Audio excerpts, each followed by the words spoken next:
राज्यभरामध्ये तरुणांना फसवण्याचं प्रमाण मोठ्या प्रमाणावर वाढलेलं आहे. नोकरी लावणं सरकारी कार्यालयामध्ये यासाठी फसवणूक होते.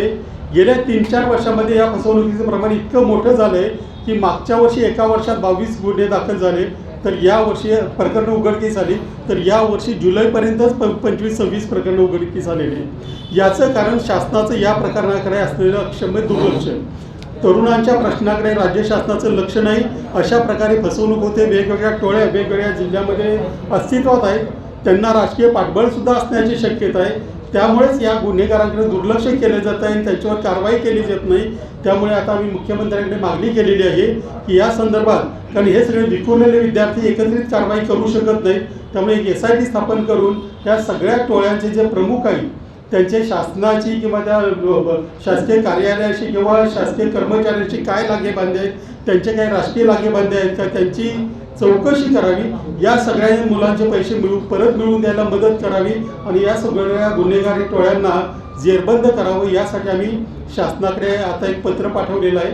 याशिवाय जर शासनाने काही दिवसामध्ये याच्यामध्ये लक्ष घातलं नाही, कारण मुख्यमंत्री नेहमी तरुणांची भाषा बोलत असतात, परंतु तरुणांवर अन्याय होत असताना ते जर इतक्या थंडपणे त्याच्याकडे बघत असतील तर त्याच्यामध्ये कुठेतरी राजकीय लागेबांध्याचाही संशय येतोय.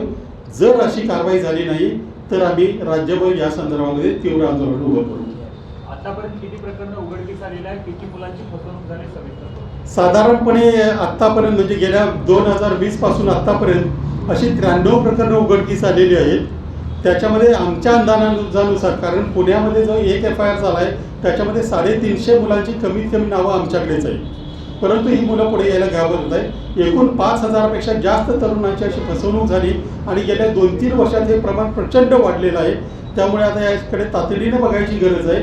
पुन्हा काही मुलांनी आत्महत्या पण केलेली आहे, काही जणांना घर सोडावं लागलेलं आहे. असं होऊ नये वाटत असेल आणि ही पिढी नाराज होऊ नये असं वाटत असेल तर शासनाने तातडीने SIT नेमली पाहिजे.